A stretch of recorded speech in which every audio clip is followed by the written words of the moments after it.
അമേരിക്കയുമായി ചേർന്ന് ഇറാനെതിരെയുള്ള ഇസ്രയേലിന്റെ ആക്രമണവും ഇറാന്റെ പ്രത്യാക്രമണവുമൊക്കെ ലോകത്തെ ആകെ ആശങ്കപ്പെടുത്തിയത് തന്നെയാണ്. സംശയമില്ല, ഇപ്പോഴും ആ ആശങ്ക നിലനിൽക്കുന്നു. അമേരിക്കൻ സൈനിക താവളങ്ങളെ ലക്ഷ്യമിട്ട് ഇറാൻ തൊട്ടുപിന്നാലെ തിരിച്ചടിച്ചതോടെ സംഘർഷമേറെ രൂക്ഷമായി. ഇറാന്റെ ഉന്നത സൈനിക വിഭാഗമായിട്ടുള്ള സൈനിക തലവനെയൊക്കെ തന്നെ വകവരുത്തിക്കൊണ്ട് മുന്നോട്ട് പോവുകയാണ് ഇറാന്റെ പരമോന്നത നേതാവെന്ന പദവി വഹിച്ച ആയത്തുള്ള അലി ഖമനിയുടെ ജീവനെടുത്തതിന് തൊട്ടുപിറകെ സൈനിക കമാൻഡർമാരെ അടക്കം തീർത്തുകൊണ്ടാണ് ഇസ്രയേൽ അമേരിക്ക ഈ യുദ്ധം മുന്നോട്ട് കൊണ്ടുപോകുന്നത്.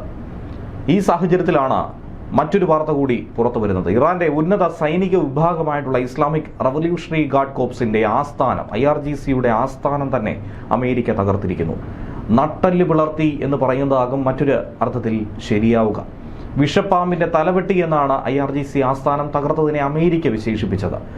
റവല്യൂഷണറി ഗാർഡ്സിന്റെ തലവനായിട്ടുള്ള മുഹമ്മദ് പക്തൂരും അമേരിക്കയുടെ ഈ ആക്രമണത്തിൽ കൊല്ലപ്പെട്ടു എന്നാണ് അമേരിക്ക പറയുന്നത്. കഴിഞ്ഞ 47 വർഷത്തിനിടയിൽ Iranian Islamic revolutionary guard corps ആകട്ടെ 1000-ലധികം അമേരിക്കക്കാരെയാണ് കൊലപ്പെടുത്തിയത്, ചെറുതും വലുതുമായ ആക്രമണങ്ങളിലൂടെ. ഇന്നലെ വലിയ തോതിലുള്ള ഒരു ആക്രമണം ഞങ്ങൾ നടത്തി, അങ്ങനെ ആ വിഷപ്പാമ്പിന്റെ തല വെട്ടിമാറ്റിയെന്നാണ് അമേരിക്ക സമൂഹ മാധ്യമങ്ങളിലൂടെ ഇപ്പോൾ ഇതിനെക്കുറിച്ച് പറയുന്നത്. 1979 ഇസ്ലാമിക വിപ്ലവത്തിന് ശേഷം സ്ഥാപിതമായ ഇറാന്റെ സായുധ സേന, ആ സായുധ സേനയുടെ ഒരു ഉന്നത വിഭാഗമാണ് IRGC എന്ന് പറയുന്നത്. IRGCയുടെ തന്നെ തലയെടുത്തു എന്ന് പറയുമ്പോൾ അത് അവരുടെ ജീവൻ തന്നെ എടുക്കുന്ന രീതിയിൽ, പോരാട്ട വീര്യം തന്നെ തളർത്തുന്ന രീതിയിലുള്ള ഒരു ആക്രമണമായിട്ടാണ് വിലയിരുത്തുന്നത്. ശനിയാഴ്ച കൊല്ലപ്പെട്ട ആയത്തുള്ള അലി ഖമനേയിയാണ് ഈ സായുധ സേനയെ ശക്തിപ്പെടുത്തി ഇന്ന് കാണുന്ന കരുത്തിലേക്ക് എത്തിച്ചിട്ടുണ്ടായിരുന്നത്. ഈ ഘട്ടത്തിൽ എന്തുകൊണ്ട് ഈ ആക്രമണങ്ങൾ നടക്കുന്നു? എന്തിനാണ് ഈ ആക്രമണം നടത്താൻ ഇത്രയും തിടുക്കപ്പെട്ടത്? അത് വെറും ആണവ സമ്പുഷ്ടീകരണം മാത്രമാണോ? ഇസ്രയേലിന്റെ ലാഭം എന്താണ്? അങ്ങനെ പലതരത്തിലുള്ള ചോദ്യങ്ങൾ ഒരു ഭാഗത്ത് ഉയരുന്നുണ്ട്. സോഷ്യൽ മീഡിയയിലടക്കം വലിയ ചർച്ചയായി കേൾക്കുന്നുമുണ്ട്. ഇറാൻ ആണവായുധങ്ങൾ വികസിപ്പിക്കുന്നു എന്നത് ചൂണ്ടിക്കാട്ടി തന്നെയാണ് ഇസ്രായേൽ അമേരിക്ക ഈ ആക്രമണം കടുപ്പിച്ചത്. എന്നാൽ ഇറാൻ അമേരിക്കയ്ക്ക് ഭാവിയിൽ ഒരു ഭീഷണിയായി മാറും എന്ന വാദം ഉയർത്തിയിരുന്നു. ഇസ്രയേലിനും സമാനമായി തന്നെ അതുണ്ടാകും. ഇറാന്റെ എണ്ണ സമ്പത്തിലുള്ള കണ്ണുവെച്ചാണ് അമേരിക്കയുടെ ഗാസ പിടിച്ചെടുത്ത നീക്കമെന്നും അവിടെ ആഡംബര വിനോദസഞ്ചാര കേന്ദ്രമാക്കാനുള്ള ട്രംപിന്റെ പദ്ധതി എന്നുമൊക്കെ നേരത്തെ ചില വാർത്തകൾ പുറത്തു വന്നിരുന്നു. ആദ്യം വെനസ്വലെ, തൊട്ടു പിന്നാലെ ഇറാൻ. എന്താണ് ഇതിന് പിന്നിലെ ലക്ഷ്യം? അമേരിക്കയുടെ ഈ ആക്രമണത്തിന് പിന്നിലെ കാരണമെന്ത് എന്ന ചോദ്യങ്ങൾക്ക് പലതരത്തിലുള്ള അനുമാനങ്ങൾ പലരും കുറിക്കുന്നുണ്ട്. അങ്ങനെ സോഷ്യൽ മീഡിയയിൽ ഏറെ ശ്രദ്ധേയമായ ഒരു കുറിപ്പ് കൂടിയുണ്ട്. ഈ ആക്രമണത്തിന് പിന്നിൽ അമേരിക്ക ഫസ്റ്റ് എന്ന നയം കൂടിയാണ്. ആ നയത്തിന് പിന്നിൽ പ്രവർത്തിക്കുന്ന ഇച്ഛാശക്തിയാണ്. അമേരിക്കയ്ക്ക് ഭീഷണിയായി ചൈന വളരുന്നത് തടയാനുള്ളൊരു ശ്രമം അതുതന്നെയാണ് ഇറാനെ കുരുക്കിയതിലൂടെ ട്രംപും കൂട്ടരും തന്ത്രപരമായി നിറവേറ്റിയിരിക്കുന്നതെന്നാണ് പലരും എടുത്തുകാട്ടുന്നത്. അക്കൂട്ടത്തിൽ പറയുന്ന ഒരു കുറിപ്പ് കൂടിയാണ് ഏറെ ശ്രദ്ധേയമാകുന്നത്. ടോണി ജോസഫ് ഫേസ്ബുക്കിൽ പങ്കുവച്ച കുറിപ്പിലാണ് ഇതേക്കുറിച്ച് വിശദമായി തന്നെ ചൂണ്ടിക്കാണിക്കുന്നത്. ചൈനയെ ലക്ഷ്യം വെച്ചുള്ള ട്രംപിന്റെ നീക്കങ്ങളെ തന്നെയാണ് ഈ ഘട്ടത്തിൽ വിവരിക്കേണ്ടത്. ചൈനയിലേക്ക് എണ്ണയെത്തുന്ന മേഖല തന്നെ സംഘർഷഭരിതമാകുമ്പോൾ അത് സാരമായി ബാധിക്കുന്നത് ആരെയായിരിക്കും? അവരുടെ സമ്പദ് വ്യവസ്ഥയെ തന്നെ ആയിരിക്കില്ലേ എന്നുള്ള ചോദ്യം അടക്കം ഇതിൽ ഉൾപ്പെടുത്തുന്നു. ആ ഫേസ്ബുക്ക് കുറിപ്പിന്റെ പൂർണ്ണ രൂപം ഇങ്ങനെയാണ്: ഇറാനോ വെനസ്വലയോ പോലുള്ള എണ്ണ സമൃദ്ധമായ രാജ്യങ്ങൾക്ക് മേൽ അമേരിക്ക സമ്മർദ്ദം ചെലുത്തുന്നത് തങ്ങളുടെ ആവശ്യത്തിനായി അവരുടെ എണ്ണ കവർന്നെടുക്കാനാണെന്ന ധാരണ പൂർണ്ണമായും തെറ്റാണെന്ന് പുതിയ സാഹചര്യങ്ങൾ തെളിയിക്കുന്നു. ഇന്ന് അമേരിക്ക കേവലം ഒരു പെട്രോളിയം ഉപഭോക്താവല്ല, മറിച്ച് ഊർജ്ജ സ്വയം പര്യാപ്തത കൈവരിച്ച് ലോകത്തിലെ ഏറ്റവും വലിയ എണ്ണ കയറ്റുമതി രാജ്യങ്ങളിലൊന്നായി മാറുന്നു. പ്രതിദിനം 13 ദശലക്ഷത്തിലധികം ബാരൽ ക്രൂഡ് ഓയിൽ ഉൽപ്പാദിപ്പിക്കുകയും വൻതോതിൽ പ്രകൃതിവാതകവും മറ്റു പെട്രോളിയം ഉൽപ്പന്നങ്ങളും വിദേശത്തേക്ക് അയക്കുകയും ചെയ്യുന്ന അമേരിക്കയ്ക്ക് സ്വന്തം സമ്പദ് വ്യവസ്ഥ മുന്നോട്ട് കൊണ്ടുപോകാൻ മറ്റ് രാജ്യങ്ങളിലെ എണ്ണയുടെ ആവശ്യമില്ല. കൂടാതെ മുസ്ലിം രാജ്യങ്ങളെ നശിപ്പിക്കാൻ അമേരിക്ക മുൻകൂട്ടി തയ്യാറാക്കിയ പദ്ധതിയാണിതെന്ന് പറയുന്നതിലും അടിസ്ഥാനമില്ല. Saudi Arabia, United Arab Emirates, Qatar തുടങ്ങി നിരവധി മുസ്ലിം ഭൂരിപക്ഷ രാജ്യങ്ങളുമായി അമേരിക്കയ്ക്ക് ദൃഢമായ സൗഹൃദ ബന്ധമാണുള്ളത്. അമേരിക്കയുടെ വിദേശ നയം മുസ്ലിം വിരുദ്ധമാണെന്ന് ചിത്രീകരിക്കുന്നവർ ഈ രാജ്യങ്ങളുമായി അമേരിക്കയ്ക്കുള്ള തന്ത്രപരമായ പങ്കാളിത്തവും സൈനിക കരാറുകളുമൊക്കെ പലപ്പോഴും മറന്നുപോകുന്നുണ്ട്. വാസ്തവത്തിൽ വാഷിംഗ്ടണിന്റെ ഏറ്റവും വിശ്വസ്തരായ സുരക്ഷാ പങ്കാളികളിൽ പലരും മുസ്ലിം ഭൂരിപക്ഷ രാഷ്ട്രങ്ങളാണ്. മേഖലയിലെ ഇറാന്റെ സ്വാധീനം കുറയ്ക്കാൻ അമേരിക്കയ്ക്ക് എത്രയും വേഗം ആക്രമണം നടത്തണമെന്ന് സൗദി കിരീടാവകാശി മുഹമ്മദ് ബിൻ സൽമാൻ ഡൊണാൾഡ് ട്രംപുമായി കഴിഞ്ഞ മാസം പലതവണ ഫോണിലൂടെ സംസാരിച്ചെന്ന റിപ്പോർട്ടുകൾ പുറത്തു വന്നിരുന്നു. അത് സൂചിപ്പിക്കുന്നത് തന്നെ മേഖലയിലെ രാജ്യങ്ങൾ തമ്മിലുള്ള ആഭ്യന്തര രാഷ്ട്രീയ താൽപ്പര്യങ്ങളും ശത്രുതകളും ഈ നീക്കങ്ങൾക്ക് പിന്നിലുണ്ട് എന്നുള്ളതാണ്. അതുകൊണ്ട് തന്നെ ഇത് കേവലം ഒരു മതപരമായ സംഘർഷമല്ല, മറിച്ച് ഭൗമരാഷ്ട്രീയപരമായ അധികാര മത്സരമായിട്ടാണ് നോക്കിക്കാണേണ്ടത്. ഇറാനുമായിട്ടുള്ള ഈ സംഘർഷം ഗാസ പിടിച്ചെടുത്ത് അവിടുത്തെ മേഖല ആഡംബര വിനോദസഞ്ചാര കേന്ദ്രമാക്കാനുള്ള പദ്ധതിയാണെന്നുള്ള വാദം ഉയർന്നു കേൾക്കുന്നു. അത് തെറ്റാണ്. ശീതയുദ്ധത്തിന് ശേഷമുള്ള ഈ കാലത്ത് അമേരിക്കയുടെ യഥാർത്ഥ ശത്രു ചൈനയാണ്. അവരെ സാമ്പത്തികമായും സൈനികമായും തളർത്തുക എന്നതാണ് ഈ നീക്കങ്ങളുടെ പ്രധാനപ്പെട്ട ലക്ഷ്യം. ഊർജ വിതരണ ശൃംഖലകളും സാങ്കേതിക വിദ്യയ്ക്ക് അനിവാര്യമായ അപൂർവ ധാതുക്കളും നിയന്ത്രിക്കുന്നത് വഴി ആർട്ടിഫിഷ്യൽ ഇന്റലിജൻസ് യുദ്ധത്തിൽ ചൈനയ്ക്ക് മേൽ മേധാവിത്വം നേടാനാണ് അമേരിക്ക ശ്രമിക്കുന്നത്. എണ്ണ കൈക്കലാക്കുന്നതിനേക്കാൾ ആഗോള ഊർജ്ജ പ്രവാഹത്തെയും ലോജിസ്റ്റിക് ശൃംഖലയെയും നിയന്ത്രിക്കാനാണ് അമേരിക്കൻ തന്ത്രം മുൻഗണന നൽകുന്നത്. പ്രസിഡന്റ് ഡൊണാൾഡ് ട്രംപിന്റെ പ്രസംഗങ്ങളും സമൂഹ മാധ്യമ പോസ്റ്റുകളും സൂക്ഷ്മമായി പരിശോധിച്ചാൽ അമേരിക്കയുടെ ഈ അമേരിക്ക ഫസ്റ്റ് നയവും ചൈനയെ ലക്ഷ്യം വെച്ചുള്ള നീക്കങ്ങളും വ്യക്തമായി മനസ്സിലാക്കാം. ശത്രുവിന്റെ സൈന്യത്തെ നേരിട്ട് നശിപ്പിക്കാൻ സാധിച്ചില്ലെങ്കിലും അവരുടെ വിതരണ ശൃംഖല തകർത്താൽ യുദ്ധത്തിൽ വിജയിക്കാം. ഇത് ചരിത്രം പഠിപ്പിക്കുന്നതാണ്. പണ്ട് BC 332 അലക്സാണ്ടർ ചക്രവർത്തി ഫിനീഷ്യൻ നഗരമായിട്ടുള്ള ടയർ ആക്രമിച്ചപ്പോൾ അതൊരു ദ്വീപായതുകൊണ്ട് കീഴടക്കുക പ്രയാസമായിരുന്നു. നേരിട്ടുള്ള യുദ്ധത്തിന് പകരം അദ്ദേഹം കരയിൽ നിന്നും ദ്വീപിലേക്ക് കടലിലൂടെ ഒരു കൂറ്റൻ അണക്കെട്ട് നിർമ്മിച്ചു. ഇതിലൂടെ ടയറിലേക്കുള്ള കപ്പൽ പാതകൾ തടഞ്ഞ് നഗരത്തിലേക്കുള്ള ഭക്ഷണവും വെള്ളവും മുട്ടിച്ചു. മാസങ്ങൾ നീണ്ട ഉപരോധത്തിനൊടുവിൽ വിഭവങ്ങൾ തീർന്നപ്പോൾ ടയർ തന്നെ കീഴടങ്ങാൻ നിർബന്ധിതരായി. ഒരു ചോര പോലും പൊടിയാതെ യുദ്ധത്തിൽ വിജയിച്ചു. BC 52 ഗൗൾ യുദ്ധത്തിനിടയിൽ ജൂലിയസ് സീസർ അലേഷ്യ നഗരത്തെ കീഴടക്കിയത് വിസ്മയകരമായൊരു തന്ത്രത്തിലൂടെയാണ്. നഗരത്തിന് ചുറ്റും അദ്ദേഹം 2 വലിയ മതിലുകൾ നിർമ്മിച്ചു. ഉൾവശത്തെ മതിൽ നഗരത്തിലുള്ളവർക്ക് പുറത്തുനിന്ന് ഭക്ഷണം ലഭിക്കുന്നത് തടയാനും പുറം വശത്തെ മതിൽ ശത്രുക്കളെ സഹായിക്കാൻ പുറത്തുനിന്ന് വരുന്ന സൈന്യത്തെ പ്രതിരോധിക്കാനുമായിരുന്നു. പട്ടിണിയിലായതോടെ അലേഷ്യൻ സൈന്യത്തിന് സീസർക്ക് മുന്നിൽ ആയുധം വെച്ച് കീഴടങ്ങേണ്ടി വന്നു. 1598 ജപ്പാനെതിരായിട്ടുള്ള ഇംജിൻ യുദ്ധത്തിൽ കൊറിയൻ അഡ്മിറൽ ഈ സുൻ സിൻ നേടിയ വിജയം ലോജിസ്റ്റിക്സ് തകർത്തതിന്റെ മികച്ച ഉദാഹരണമാണ്. വിഭവങ്ങളെ തകർത്ത് അത്തരത്തിൽ വിജയം കൈവരിക്കുക.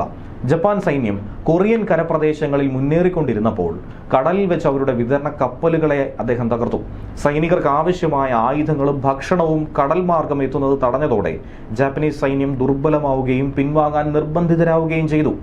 യുദ്ധത്തിൽ വിജയിച്ചാലും വിതരണ ശൃംഖല തകർന്നാൽ പരാജയം ഉറപ്പെന്ന നെപ്പോളിയന്റെ റഷ്യൻ മുന്നേറ്റം തന്നെ തെളിയിക്കുന്നു. 1812 റഷ്യ ആക്രമിച്ച നെപ്പോളിയന്റെ കൂറ്റൻ സൈന്യത്തിന് മുന്നിൽ റഷ്യൻ സൈന്യം പിൻവാങ്ങുന്നതിനിടയിൽ റഷ്യക്കാർ സ്വന്തം കൃഷിയിടങ്ങളിലും ഭക്ഷണ സംഭരണശാലകളും വീടുകളും തീയിട്ട് നശിപ്പിച്ചു.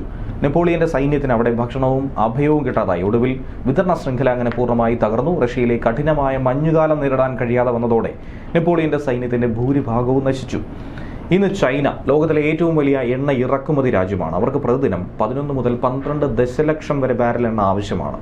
ചൈന ഉപയോഗിക്കുന്ന എണ്ണയുടെ 70% വിദേശത്ത് നിന്നും വരുന്നു.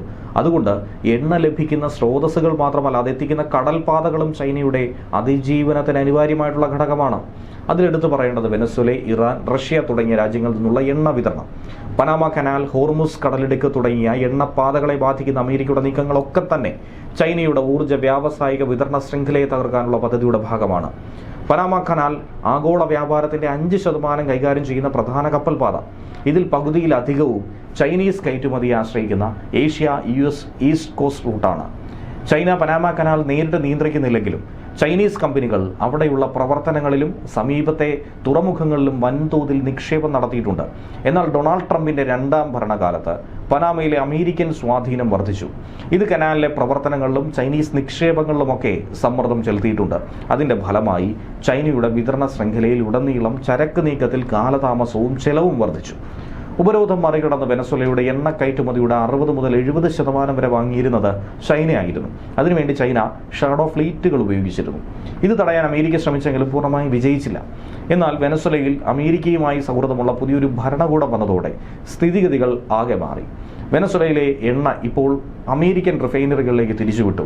ഇത് ചൈനയിലേക്കുള്ള കുറഞ്ഞ വിലയിലുള്ള എണ്ണയുടെ ലഭ്യത തടഞ്ഞു. ലാറ്റിൻ അമേരിക്കയിൽ ചൈനയുടെ സ്വാധീനം ഗണ്യമായി കുറച്ചു. ഇറാൻ ഉൽപ്പാദിപ്പിക്കുന്ന എണ്ണയുടെ 90% വാങ്ങിയിരുന്നത് ചൈനയാണ്. എന്നാൽ യുദ്ധ സാഹചര്യത്തിൽ ഇത്തരം എണ്ണ കൈമാറ്റങ്ങൾ സുരക്ഷിതമോ സുസ്ഥിരമോ അല്ല. മാത്രമല്ല, ഇറാനിൽ അമേരിക്കയുമായി സൗഹൃദമുള്ള ഒരു ഭരണകൂടം വന്നാൽ ചൈനയിലേക്കുള്ള എണ്ണ നീക്കം ഗണ്യമായി കുറയും. മറ്റ് സ്രോതസ്സുകളെ ആശ്രയിക്കും എന്നുള്ളത് കൊണ്ട് എണ്ണ ഇറക്കുമതിയുടെ ചെലവ് വർദ്ധിക്കും. ഇത് അന്താരാഷ്ട്ര ഉപരോധങ്ങൾ മറികടന്ന് ഗ്രേ മാർക്കറ്റിലൂടെ കുറഞ്ഞ വിലയ്ക്ക് ഇറാനിയൻ എണ്ണ വാങ്ങിയിരുന്ന ചൈനീസ് റിഫൈനറികൾക്ക് ലഭിച്ചിരുന്ന ഒരു വലിയ വില ആനുകൂല്യത്തെ തന്നെ ഇല്ലാതാക്കുന്നു. അതുകൂടാതെ ചൈനയുടെ ആകെ ക്രൂഡ് ഓയിൽ ഇറക്കുമതിയുടെ 40 മുതൽ 45% ഹോർമുസ് കടലിടുക്കിലൂടെയാണ് കടന്നു പോകുന്നത് എന്നുള്ള വസ്തുത മറക്കരുത്. ഈ ഒരു സാഹചര്യത്തിൽ ആ 50% വരുന്ന എണ്ണ ഇറക്കുമതിയെ സാരമായി തന്നെ അത് ബാധിക്കും.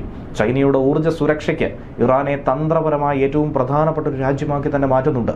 ഈ കടലിടുക്കിലെ നിയന്ത്രണം അമേരിക്കയുടെയും സഖ്യകക്ഷികളുടെയും കൈകളിലായതുകൊണ്ട് തന്നെ ചൈനയുടെ എണ്ണ വിതരണ ശൃംഖലയെ അത് വലിയ തോതിൽ ബാധിക്കും.